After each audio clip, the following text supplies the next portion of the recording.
আপনাদের মর্যাদার জায়গাটা, মূল্যায়নের জায়গাটার সাথে অতি পরিচিত।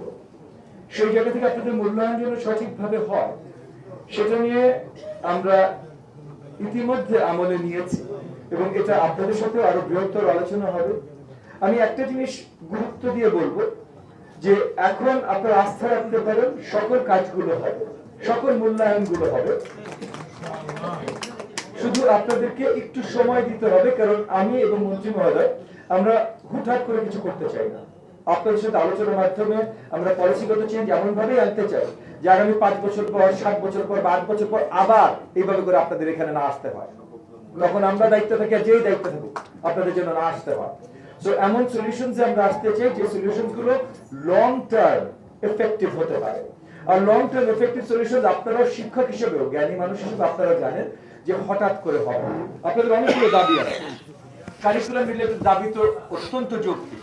মাননীয় শিক্ষামন্ত্রী মহোদয় এবং আমরা প্রথম 2-3 দিনই বৃহত্তর আলোচনা করেছি যে আমরা এক কারিকুলাম আমব্রেলার অধীনে পুরো দেশকে আনতে চাই, যেটা ইংলিশ মিডিয়াম হোক, বাংলা মিডিয়াম হোক, মাদ্রাসা হোক, আলিয়া মাদ্রাসা, ইবতেদায়ী মাদ্রাসা, কওমি মাদ্রাসা, যেই নামই আপনি বলেন না কেন, একটা জেনারেল আমব্রেলা, তারপর কিছু ডিফারেন্সেস থাকবে সেটা ভিন্ন কথা, একটা জেনারেল আমব্রেলার মধ্যে আমরা আনতে চাই। তো সেটাও তো হুটহাট করে হবে না, তাহলে কারিকুলামের কাজটা অনেক লম্বা। এটা আপনাদের প্রথম পয়েন্ট ছিল। আপনাদের চাকরি জাতীয়করণ, এটা যেমন মনে করেন ফাইন্যান্স এন্ড প্ল্যানিং মিনিস্ট্রির সাথে কাজ আছে, লেবার মিনিস্ট্রির সাথে কাজ আছে। এটা শুধু আমরা বললে হবে না, আরো মিনিস্ট্রিদের সাথে নিয়ে, এবং ইতিমধ্যে গতকাল একটা ক্যাবিনেট মিটিং এ মাননীয় মন্ত্রী মহোদয়, আমি, লেবার মিনিস্টার, ওখানকার প্রতিমন্ত্রী, প্ল্যানিং এন্ড ফাইন্যান্স মিনিস্টার এবং ওটার প্রতিমন্ত্রী আমরা আলোচনা করেছি এই কাজগুলো কিভাবে এগিয়ে নিয়ে যেতে পারে। আপনারা যৌক্তিক কথা বলেছেন, সলিউশন গুলো আরো যৌক্তিকতার সাথে আমাদের সামনে নিয়ে আসতে হবে। একটা জিনিস আপনারা চিঠিতে এনেছেন, কথাও বলেছেন, এবং মাননীয় মন্ত্রী মহোদয় প্রথম দিন যখন গত বুধবারে বোধহয় আমরা প্রথম অফিস করি, গত বুধবারে প্রথম এই কনফারেন্স রুমে বসে প্রথম যে প্রেস কনফারেন্স আমরা করি, সেই প্রেস কনফারেন্সে মাননীয় মন্ত্রী মহোদয় পরিষ্কার করেছেন, আমি ওনার সাথে পুরোপুরি 100% একমত যে প্রথম একটা জিনিস আমরা একদম সবসময় নজরে রাখবো, করাপশন ফ্রি আমাদের এডুকেশন ব্যবস্থা। এইটা অ্যাবসলিউটলি ইনশিওর করব।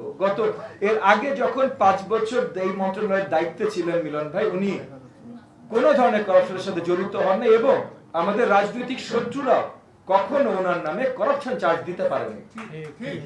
এবং আপনারা এটাও একসাথে মনে রাখবেন যে একইভাবে আমিও কোনো করাপশনের সাথে এর আগে কোনো সময় কোনো রাজনৈতিক কাজে যুক্ত হই নাই, আগামীতেও যুক্ত হব না।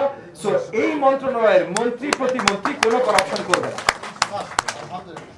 প্রমাণিত। শুধু এখন নতুন করে আপনাদেরকে গল্প শোনানো, এটা প্রমাণিত, এটা করাপশন হবে না। সো করাপশন ফ্রি মন্ত্রণালয় আমরা রাখবো, মন্ত্রীরা করাপশন ফ্রি থাকবে এবং আপনাদের দিকে আমরা চেয়ে আছি আপনারাও যেন আমাদেরকে সহযোগিতা করেন যে প্রত্যেকটা অঙ্গে যেন আমরা করাপশন ফ্রি রাখতে পারি এডুকেশন সেক্টরে।